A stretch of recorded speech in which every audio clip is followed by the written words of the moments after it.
Costa Rica. Well, this is just the first one of it. Flying from Amsterdam to Frankfurt, from Frankfurt to Panama City, and then to Costa Rica. The whole trip will take 2.5 days for me to arrive at the final destination in Costa Rica, and I never had so much trouble with my hand luggage. At the end I wasn't allowed to check in because they said 3 pieces instead of 2, but they already allowed me to have the 2 pieces and the camera extra. Craziness. They wanted me to check in and everything, and I don't know how I made it, but as last passenger I entered this plane and the journey goes on. I'm really exhausted of this already.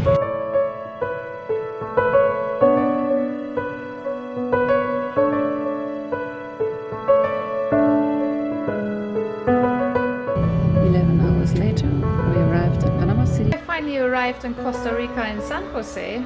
Actually 2.5 hours too late because we have here the volcano Turrialba, which is firing some ash, so it's causing some problems. It was the last plane arriving at the airport, and I had to see how to get to my bus station and which bus station I actually had to have, because you don't find out online.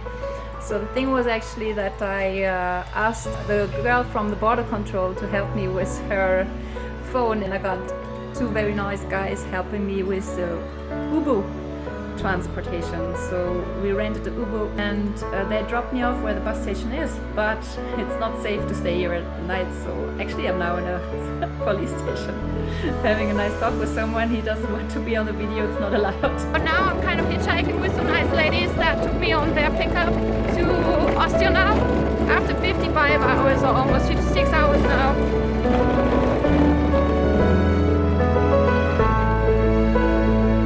Being at a turtle beach finally is really a great thing.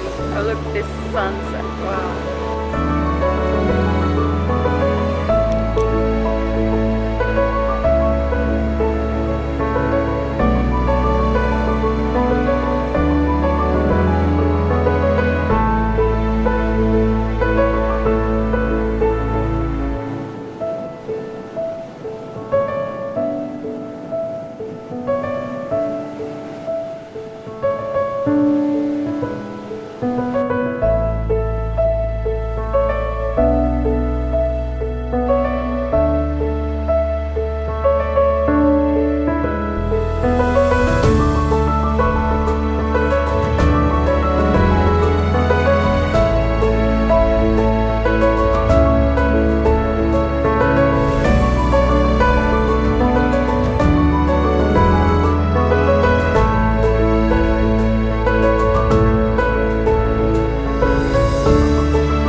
Group of wood storks and a beach littered with turtle shell egg parts.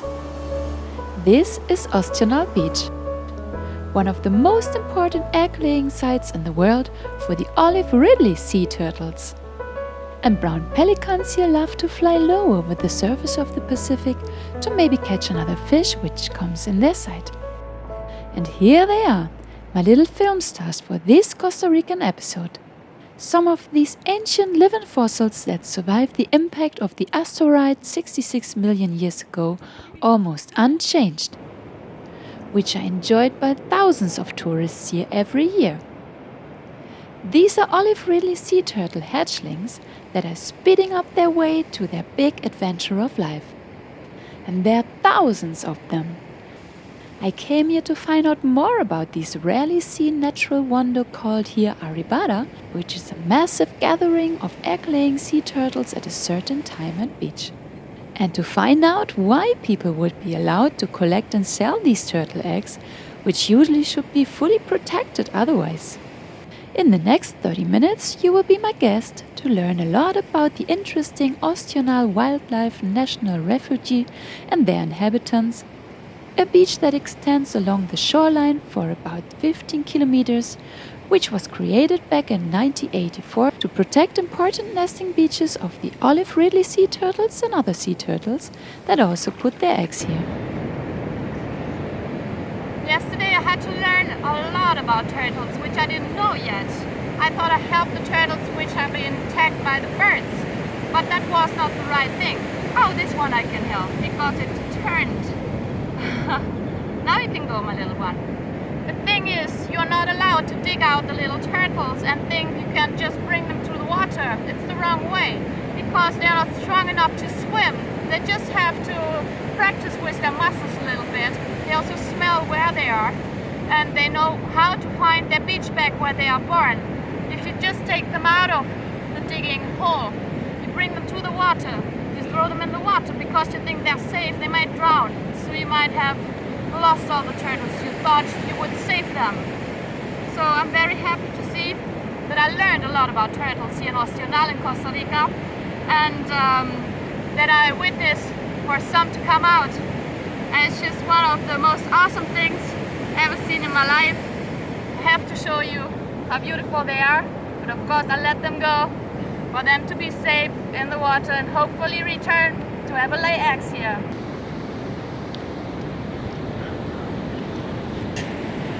Oh, qué bonito. ¿Su nombre? ¿Cómo se llama tú? Oh. ¿Tú cómo se llama? ¿Tú gustas tortugas mucho? Mucho, sí. Arribadas are starting in the rainy season the week before the new moon. Before the egg-laying female turtles come ashore, they are gathering offshore close to their nesting beaches, and then, after some days, prompted by some secret signal, the arribada will begin. At first, only a few hundred turtles will come ashore, which are followed then by an unsteady stream of sea turtles for the next 3 to 7 days. The adult female turtles drag their heavy body over the black volcanic sand to dig out nesting holes to put their eggs. So I'm here at Costa Rica's really most famous turtle beach, and I'm here with a really interesting person which you should know. That's why I'm introducing you, Heiro. Really nice to meet you. It's a pleasure to have you here, and welcome to Ostional National Wildlife Refuge, which is the second most important beach in the world for this natural phenomenon, which is called arribadas. Arrival in English, when we have this synchronized massive nesting of olive sea turtles come to lay the eggs. Is there only the olive ridley sea turtles coming here? There's also some leatherbacks coming, right? Yeah, so we have 3 species of sea turtle that come to lay the eggs here in Ostional. So we have like the most common that we have every single day of the year, which is the olive ridley, and then we have the leatherback. So, but we only have this species for season, which is for November to January, and then we have the Pacific green sea turtle, which is from August to February. Is there always turtles coming all year round, or is there also a seasonal stop? Never stop here the season, because these species, they are olive ridley, so they have two behavior. One is in solitaria or lonely to come to lay the eggs here all along the beach in a randomly way, and then we have this like natural phenomenon which is called arribada, that it happens like once in a month, which is related with the last quarter of month. Yes. It can happen like 3 days before or after. Sometimes happens, sometimes it doesn't happen. It's nature, but this is just like the expectation when we are like close, or we might have an arribada. I actually choose to make interview here at the moment. Most of the birds that were here already left because of us, but that was also a little bit our issue, because most of the birds here at the beach have a really big favor on the little turtles hatching at the moment, and of course these birds belong here and should also eat some turtles, but turtles have a very hard start anyways. That's why we're trying to chase a little bit the birds away so that more turtles have the chance to get on sea. And I also did a very big mistake. It's not a very cool idea if you think you like to protect turtles to dig them out of the nest where the birds are maybe and bring them to the sea, because what is actually happening if I'm doing that or you're doing that? What is happening? It's a big mistake, because it just like some people miss some information. We have to let the baby turtles make all their way to the ocean because it's really important for them because they are expanding their lungs, exercising as well their flippers, and Building up their muscles. exactly. So, and one of the most important things is that they are collecting all the information about the beach where they hatch, which is really important. So they For can them to come return. back or return to the beach where they hatch. And also, so it's a really mistake to put them right in the water because also they can get like drowned.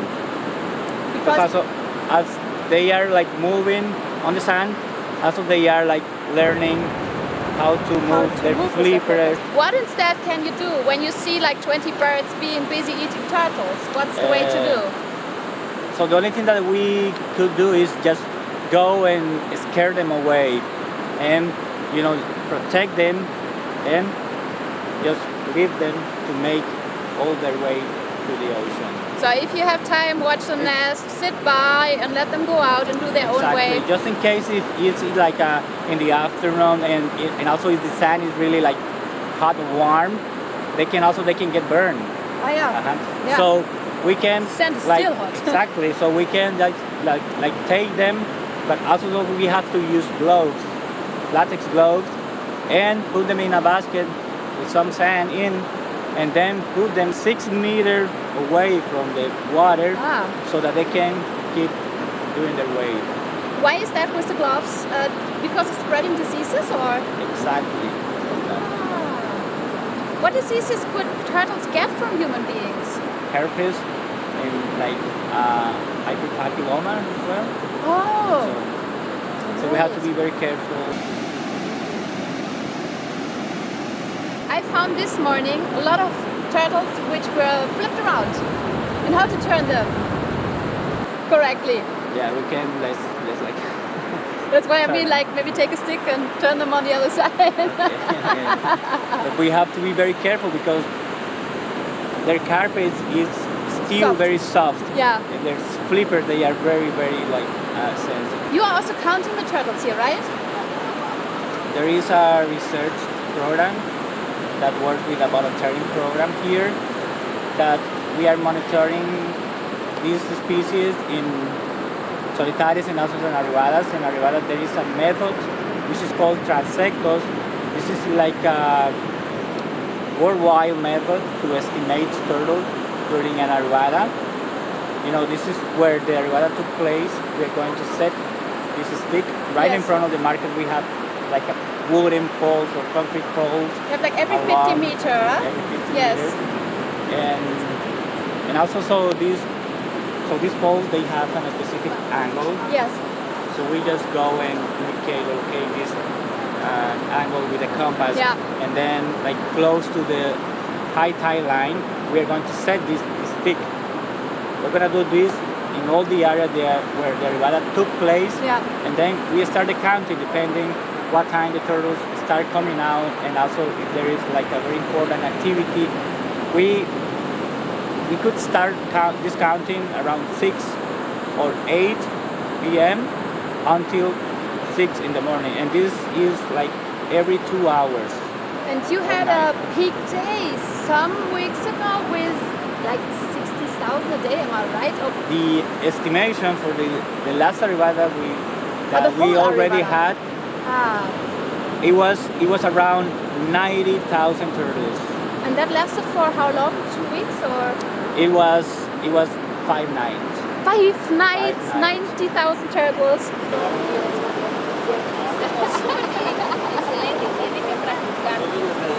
At the moment, the volunteers which are working with you are doing beach cleaning, right? Yeah, right now we are doing a beach cleanup, which is really important. Pick up all the kind of trash of plastic and litter that we find here in the ocean. Everyone can work on turtle protection, right?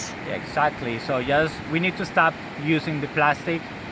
You know, so we have the leatherback sea turtle nesting here on this beach, and so they eat jellyfish. So we can see the difference between a plastic bag and a jellyfish, but the leatherbacks, they cannot see the difference. They swallow it whole. Swallow it, exactly. So they are going to get suffocated. So So it's a good thing that you're cleaning up, and you're doing it every day after the arrivada? Not after the arrivada, you know, but every single day, even when we have these like solitarias turtle nesting here. This arribada in Costa Rica only takes place at a specific mile at the Ostional beach. The largest arribada recorded so far in Costa Rica took place in November 1995, where an estimated number of 500,000 of egg-laying olive ridley sea turtle females came ashore. Some are alive and some are not. What happened here? Drought? Too hot in the sand?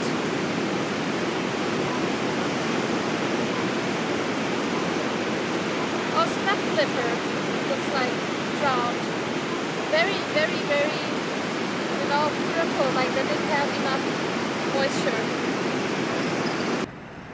Here in a 5-day arribada, nesting turtles will leave up to 10 million eggs on the beach of Ostional alone. It is the only beach in the world where harvesting of their eggs is legal. The harvest is only allowed in the first 3 days of an arribada for the already digged out exposed eggs. In general, sea turtles hatch at night, where they avoid to be detected by most of their predators and are not facing the hot sun to dry them out. However, some of them also hatch at daytime and are so even more running against the time to reach the ocean. On my visit to these beaches, the Pacific was hit by a strong current. The powerful waves made many turtles, once finally reached the ocean, flipped around. Some hatchlings got covered with sand so much that they had to struggle a lot to flip themselves around again, and the race against time was not always won by them.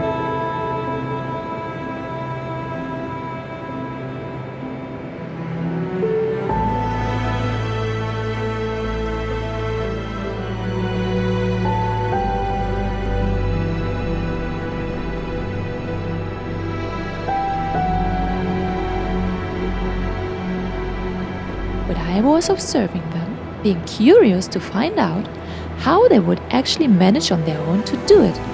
And I indeed turned around every single turtle I passed by these days that didn't manage to do so on its own. Here you go, little one. Well done.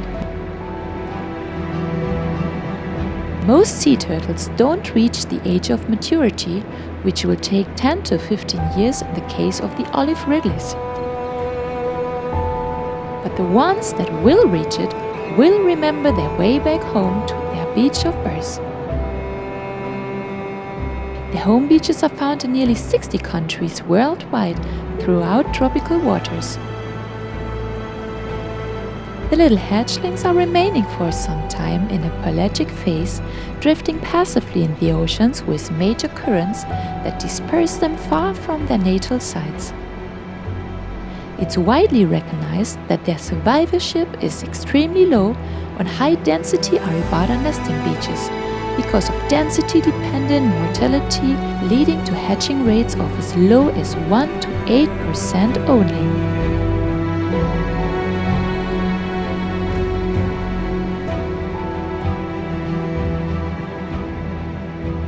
Olive ridley sea turtles have been, and still are, harvested worldwide mostly unsustainably.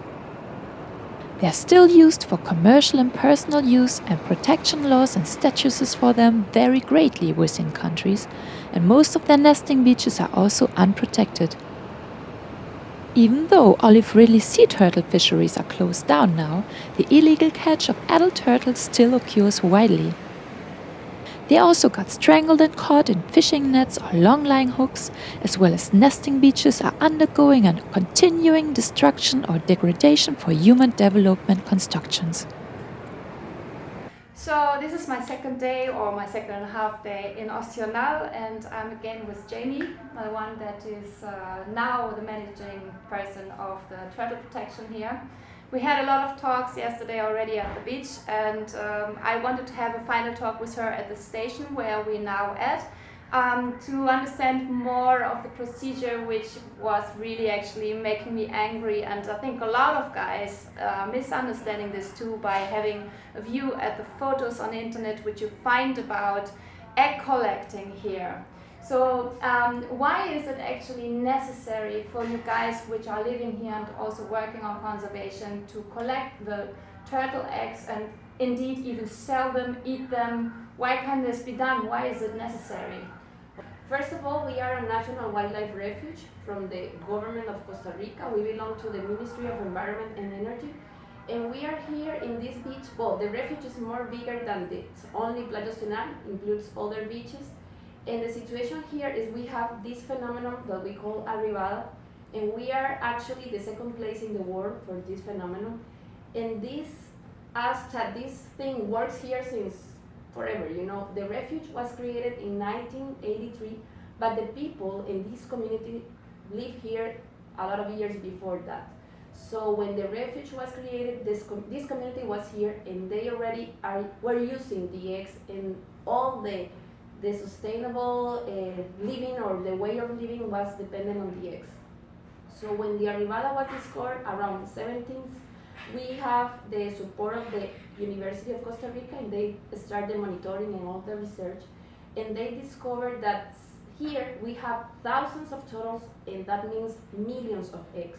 And when that happens, we have overdigging by the same turtles, so they destroy a lot of eggs by themselves. It's a natural process. So you had this year in 5 days in this arribada, you had 90,000 laying females, right? In this arribada, Yeah. just in this period, because we have a bigger amount of turtles when we have the rainy season, and it's less and less when we start with the dry season. So with these first scientists that came to this beach, and they discovered the arribadas, and they start to understand and talk with the people, with the local people, since they start understanding what is the process that is happening here. So the people here in this beach, in these communities, they are here since at the end of the 50s. They said that they see these turtles always coming. And until in the 70s, we have this discovery by the University of Costa Rica, and they started monitoring. And then we have a formal research, and we know now for more than 30 years that this overdigging is a really impact of the population, but is created by the same turtles. How many eggs does one female lay? They lay approximately around 120, 110 per turtle. So Per turtle. when we have Times 90,000. exactly, when we have thousands of turtles, and Five that eggs. means millions of eggs, right? Yeah. So the other thing that they discovered when they started monitoring and all the investigation was the mortality in this area was too high, close to the 90%. So imagine all that millions of eggs, nothing grows because most of them die. And the other thing that they discovered was we have a huge density of nests comparing to the solitary beaches. So here we have around between 7 and 14 nests per square meter, and that is a huge density. That means that the competition and the conditions for the incubation are not good. And related with that, they discovered that the hatchling success was very low, around 7%. In other beaches we have around 80 or 70% or even more. So that means that here, the relationship that was already established between the community and this natural population, in some way, it works. So then we start to do all the monitoring to be more serious and has the backup to understand with data, with information, what is happening. And in 1987, the Costa Rica law give the opportunity to the Association of Ostional to do this harvesting, to do this sustainable use of this natural resource. But sustainable means how many eggs and in which time are they about to be taken? We have an arribada when we have more than 100 turtles, but for them to harvest the eggs, we need to have more than 1,000. So that's the first rule. When we have the official declaration of the arribada starts, then they can harvest the 2 first days in the morning and the afternoon, and the 3rd day only in the morning. So we know that with this, they are using the eggs that is going to be lost by natural causes, right, by the same turtles. digging out. Exactly. And you can see, when you can hear, even with that, a lot of these nests that were, before, is all destroyed. That's why By we birds have, as well. exactly, we have a lot of interaction between everybody there, because it's so many eggs, right? So this community, only the members of the association, because it's not everybody just to live in Ostional can do that, only the members Okay. of association. Okay. And even the ADIO is the name of the association. They have other members, but they are not benefits from the project. It's only the people who live here since the beginning, since always, right? And are they able to make some extra profit for their life for it, to do something good for like month's income, or how much does it sustain the people that live here? Yeah, with that, well, they have here, it's not only that they can harvest the egg. We really have a model of a project of conservation of the olive seed turtle, right? So we call it conservation because when you talk about conservation, that means that you can use, of course, in a sustainable way. So this is a model, and the community has a lot of support or a lot of compromise in the conservation area. So for example, they pay guards that we have guards from the community every day of the year, always. So the community has a lot of support the project, not only they don't only give the benefits or receive the benefits, they also have a lot of commitment with the project. So for example, they pay guards, so we have guards during the day and during the night, every day of the year, so they help us to control all the poaching. So that is a huge investment that the community makes to help us to control this beach. And the guards also chase away birds. Yeah, this is the guards. Then they have, for example, the compromise to help us to clean the beach, because we receive a lot of garbage. But also filmed that yesterday, great thing. And also they do the management of the habitat. So they take care all the trunks and branches, all the things that can disturb or interrupt the process of nesting. So that is their responsibility. Oh, okay. The women of the community has the job to take care of the hatchlings. So like these days that we have a lot of hatchlings, they are organized in small groups, and they are taking care of the hatchlings, trying to the predators don't attack them, Okay. Of course, it's a natural process, and since we have thousands of turtles, millions of eggs, we have thousands of hatchlings too, and it's hard, because it's part of nature, the predators and all that. So, but the community has the women in the community in charge of that, take care of the hatchlings and try to, protect them from the dogs, from the birds and the other predators. So yeah, I've seen that this morning. And with this income from the egg selling, they pay to everybody who works in the project. So this is the income from most of the people in the community, and they do a lot of social projects too. They help, for example, to pay to maintain the roads. If they have to build some infrastructure specific for the community, they do it. For example, for the members of the association that they are old, they retire and they pay the salary. If a woman is pregnant, they pay the 3 or 4 months from the license for the maternity. They follow all of the Costa Rican laws, labor laws. Okay. So they are like a company. Yeah. Like they have all the responsibilities, but they have a huge social network with this. Yeah, they have a huge impact in the conservation issues and in the social issues. So that's why it's a complex project, and it's not only the harvesting. How many people of the community here are about to live from the turtle egg harvesting, conservation, and all this? I don't have the exact number, but for example, it's around 160 families who've been, supported by this project. Okay. But in the beach, they have the whole structure. So the men's has one function, the women's has another function, and even the kids with their moms, they came to take care of the hatchery. So since they are very young, they understand how all of this works, in a way. Try to build a relationship, benefits from this natural population, in this case the sea turtles, but at the same time, they know that they have to put their contribution and try to protect them and conservation, and try to this model works. And since then, we have, like I said before, more than 30 years of research, and we know that the population is stable. This morning I've seen most probably 50 people or even more grabbing the turtles, bringing them close to the water and all touching them. So there is a big thing to not touch turtles. Why? We can spread diseases, right? Yes, of course. And Of which course. diseases could we spread to the turtles? We have a lot of bacteria and microorganisms that they can kill them. And the other thing is, the natural process, and it was like this always. We were not here in the beach, always to protect them. They don't need us in this case. Of course, we made a huge impact and we changed all the balance of the ecosystem. Actually, they need us more in the ocean where we put all the plastic shit. And that's why we don't have to touch them. And here in Costa Rica, we have the law to protecting the wildlife. So it's hard to explain and that the people understand that, but we don't have to touch anything. We have to give the space and the respect to the wildlife. Doesn't matter what kind of animal it is, we have to respect. What I did wildlife. this morning, because I was just walking there with my bare feet, when I did see turtles which were flipped over, I put some sand and just flipped it. Is that okay?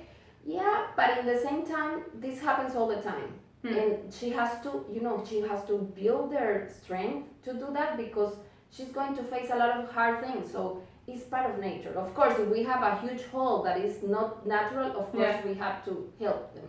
But the idea is like we are trying, and now it's a process. One of the things that we have to improve is to the people respect that we are in a wildlife refuge. We have regulations, we have rules. The idea is that the people came to the beach with a local guide because that's the way that they can get information, they understand what is happening here, and they know how to behave.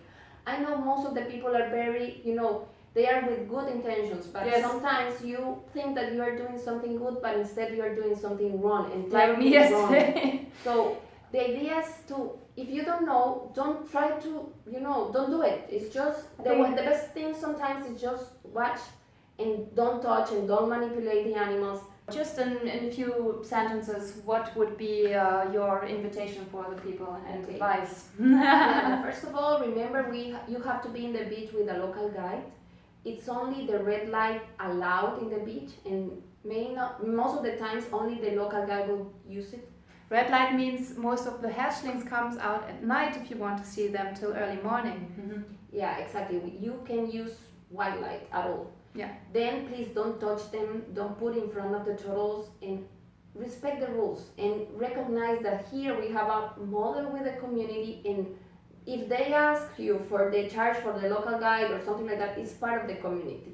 And the other thing is very important for us is like, please don't swim with turtles, don't touch them, don't hang them, because they are a very sensitive animal, and you don't know how much you can impact an individual when you do these kind of things.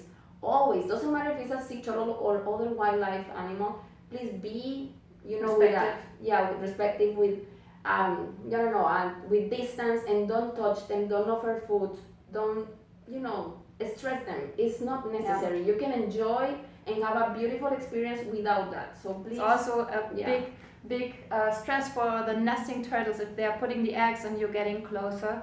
So it's very necessary to keep your distance to them. Yeah, if you come to Ostional National Wildlife Refuge, please come to us or look for a local guide. That's the first thing that you have to do to be a responsible tourist and to do the things in a proper way. Yes.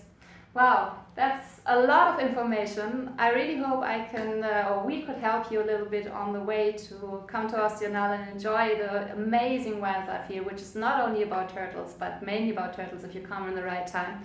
And thanks a lot for having me here. So I finally arrived at one of the very interesting parts in Costa Rica, which is a privately managed reserve by many people. It's called Pachamama, and we are searching for trogons here, for manakins, long-tailed manakins, woodpeckers. We already found the elegant trogon, male, female, so many. I will show you soon.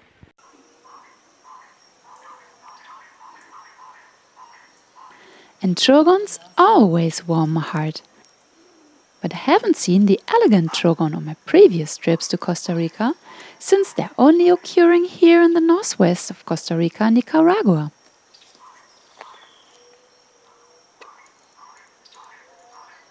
They're found here in the subspecies lubricus, and this is a beautiful male that is responding to our calls. They're usually found in the canopies of arid and semi-arid open woodland, pine oak forests and deciduous riparian forests on low level. They breed in Costa Rica from April to July and sometimes to 2 broods a year.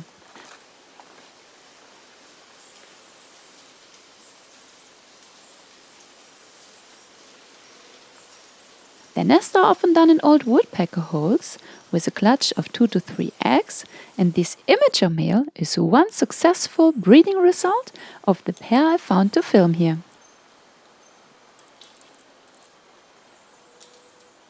Elegant trogons mainly feed on insects, which they often catch by watching them motionless from a perch and then bursting into a fluttering flight, but also figs and other fruits.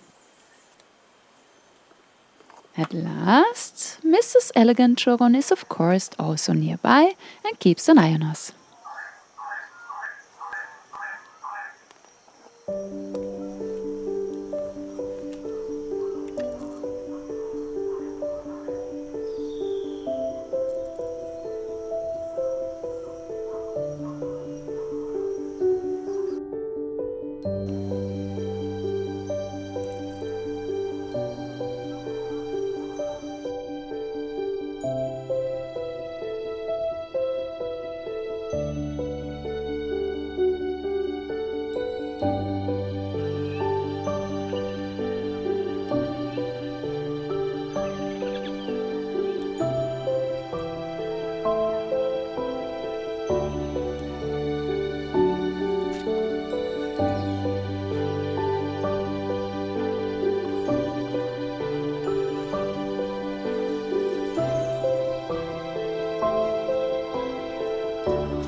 Pachamama forests inhabit 3 species of trogons.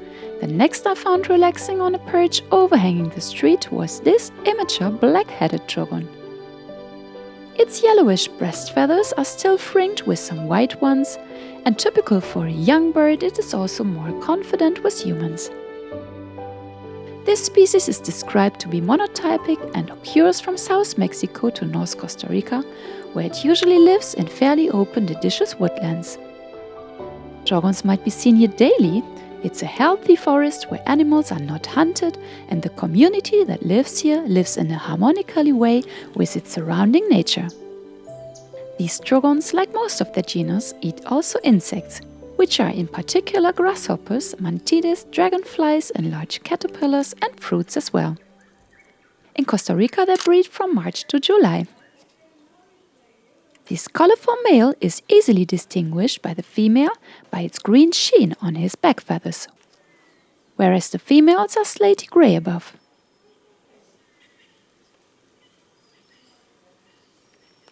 And here comes Luli. She's a Central American white-tailed deer that was found orphaned and grown up by Tyohar and his wife. Luli was always free to go wherever she wanted, and even though she's living freely in the forest, she likes to come back to the house to get some delicious corn and fruit daily. These deers are found over a large distribution range and are generalists that are able to adapt to a variety of habitats and food. They're mainly herbivorous, but their specialized stomach also allows them to eat mushrooms and poison ivy, as well as they have been seen feeding on nesting songbirds and birds in mist nets and mice.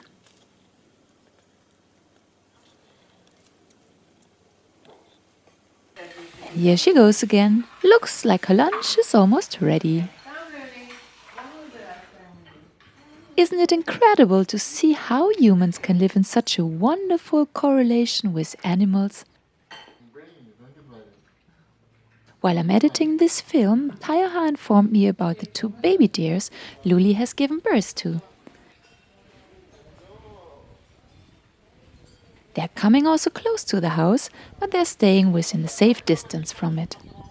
People that think that it's just too late to save the world's nature should come to places like this one here, Pachamama in Costa Rica.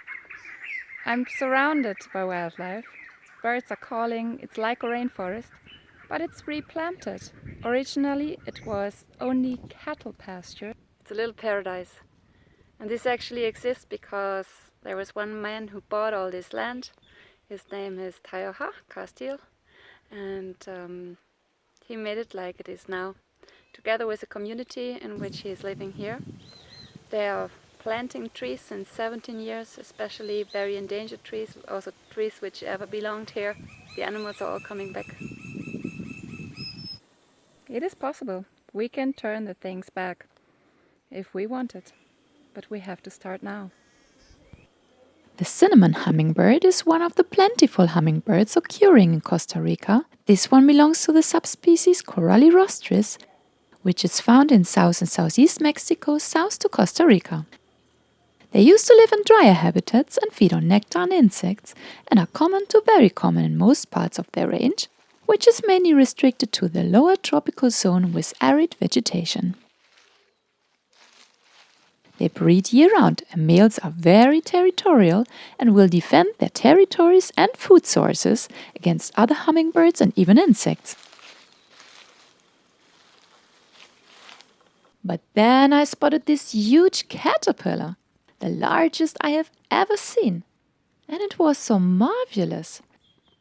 This beauty belongs to the species Pseudosphinx tetrio, which is commonly named tetriosphinx or giant grey sphinx.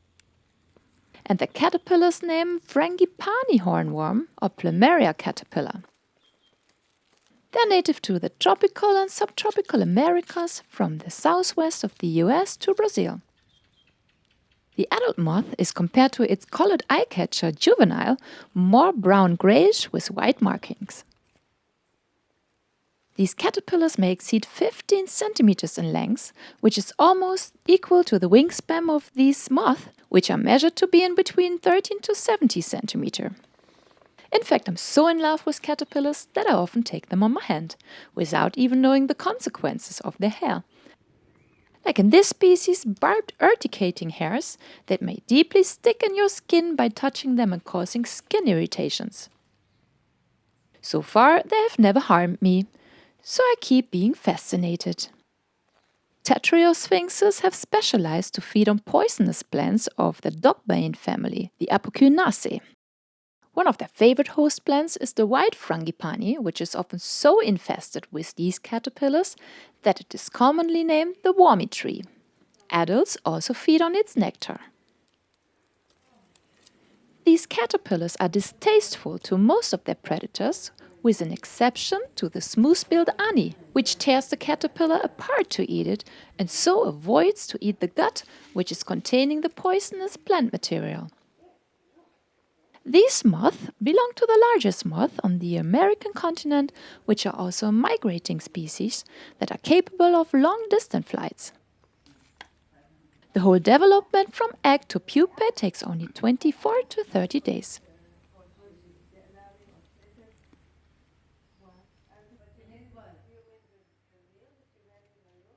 Another bird which prefers drier areas is this drumming lineated woodpecker male. These woodpeckers feed on a variety of beetles and their larvae, as well as ants and their brood, caterpillars and grasshopper eggs, as well as fruits, berries and nuts. Here in northwest Costa Rica, we find the subspecies similis, which lives together in a pair throughout the year. In Costa Rica, you will rarely fail to see a woodpecker indeed if you're checking out the trees for birds. Here you see a pair of the Hoffmann's woodpeckers preening.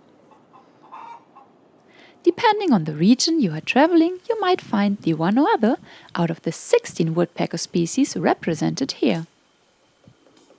And in another tree I found a male that was improving his nest hole.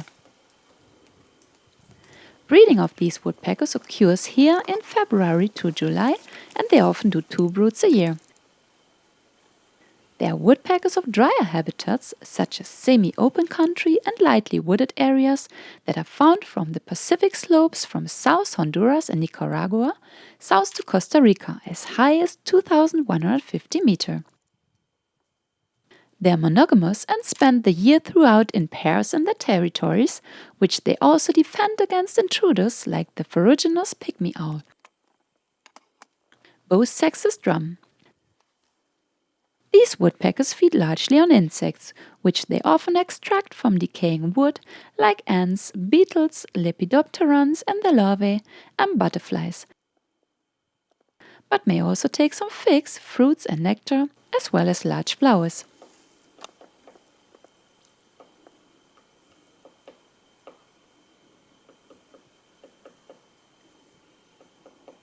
They belong to some of the few woodpecker species expanding their range by deforestation, which takes place at the Atlantic coast.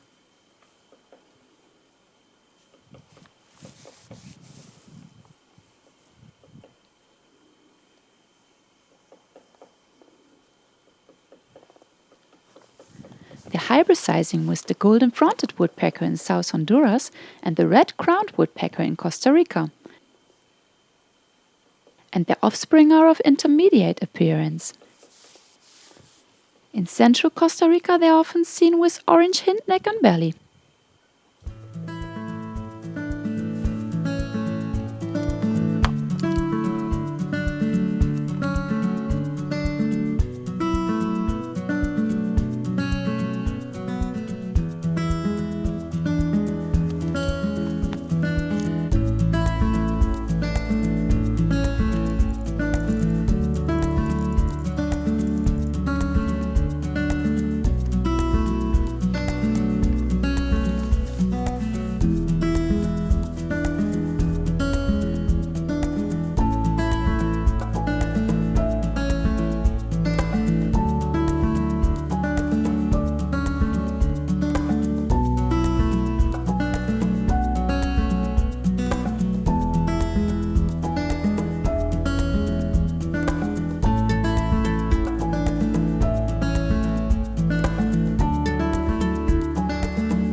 Here another female inspecting a nest hole.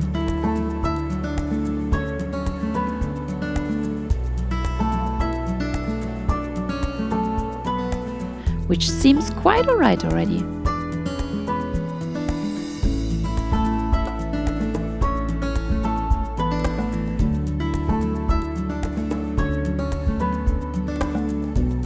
While another female is still working on the nest hole entrance in a pachote tree.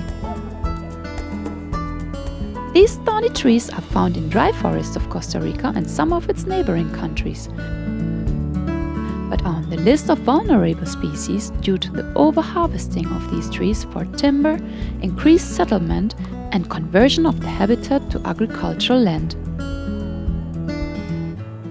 It is one of the most affordable woods in Costa Rica, which is used to make furniture, guitars and fine wood crafts. In January to February it doesn't have leaves, only white flowers.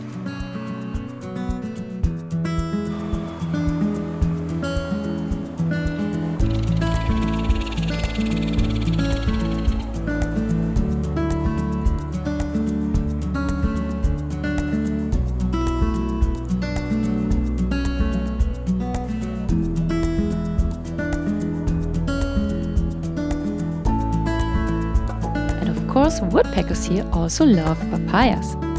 But who doesn't? Yummy!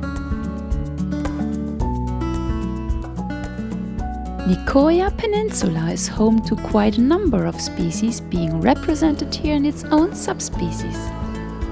These variegated squirrels here in the northwest of Costa Rica belong to these. They are found here in their subspecies dorsalis with their more greyish backline.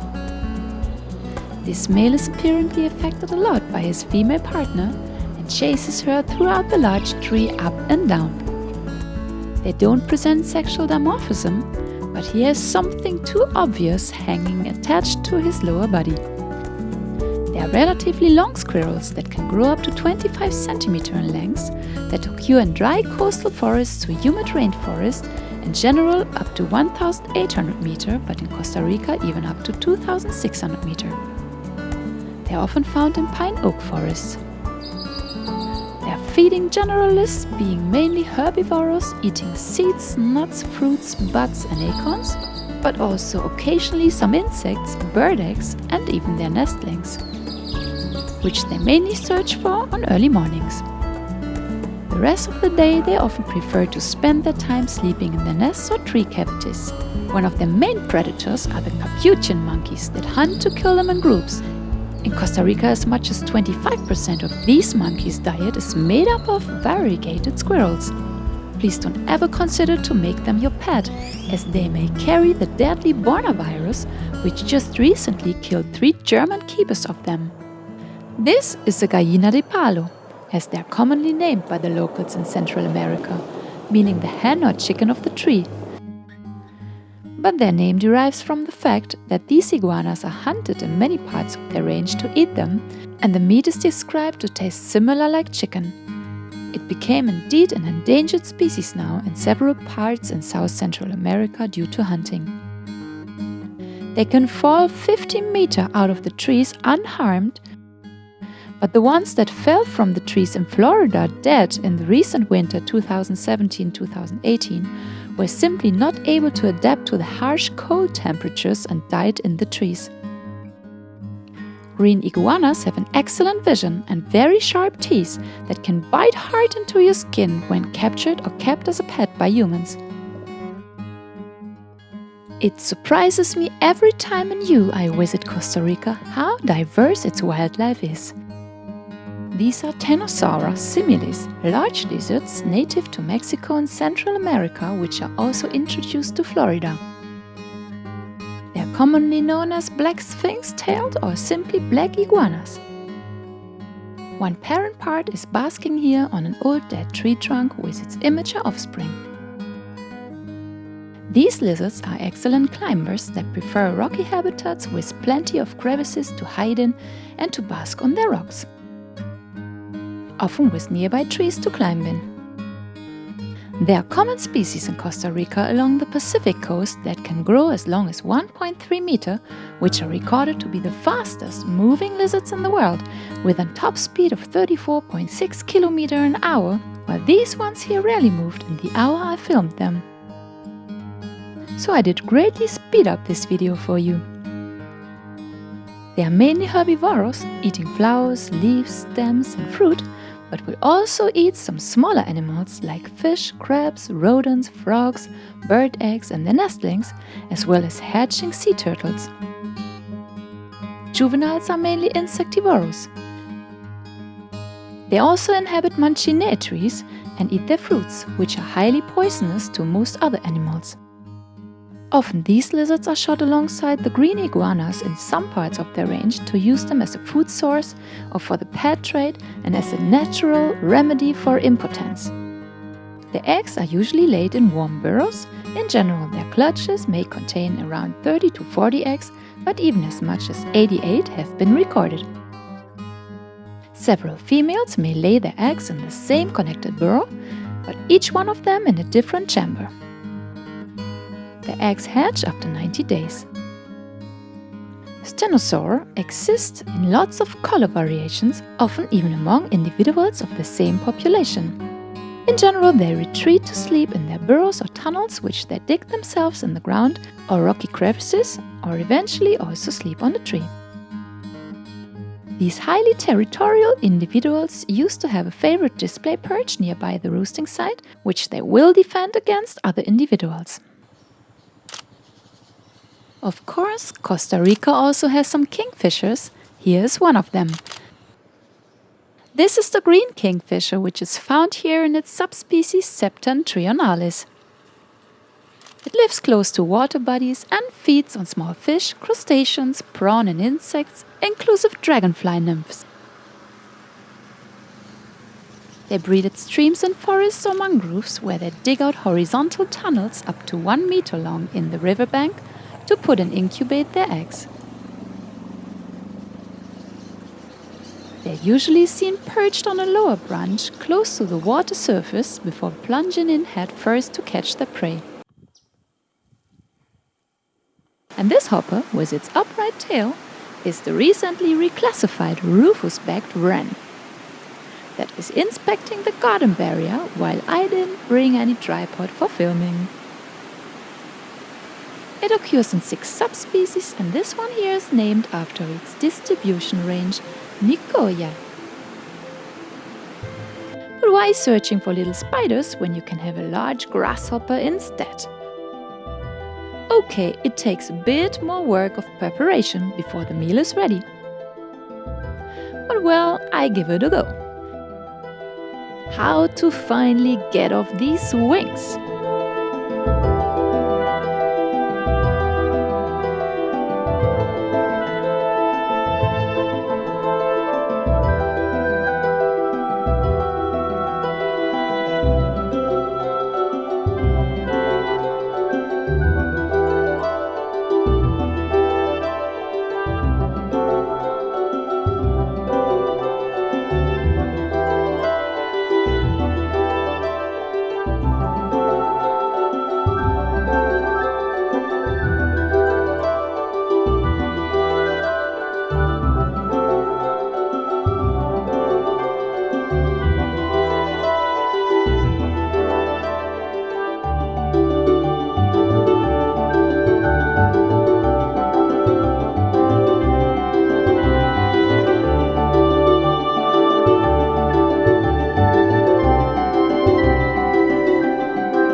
When you have just almost managed it, you get someone who wants to steal it from you.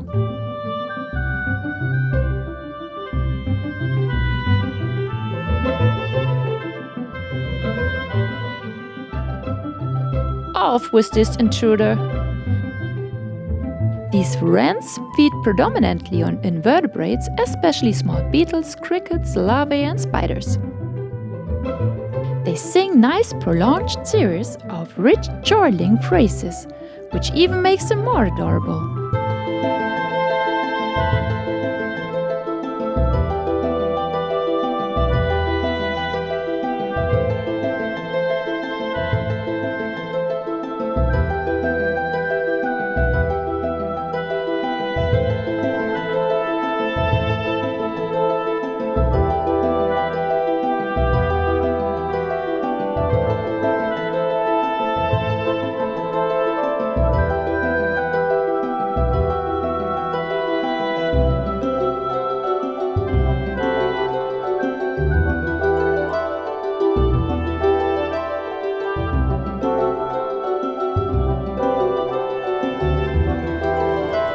Sometimes I travel like crazy, and this is cheaper. This is great, but I have some help. It's only gonna be 50 kilo, and I'm gonna do it on a motorbike, okay? Inclusive me, with another backpack. You have to look in the camera here, because you're telling this to the people which are watching.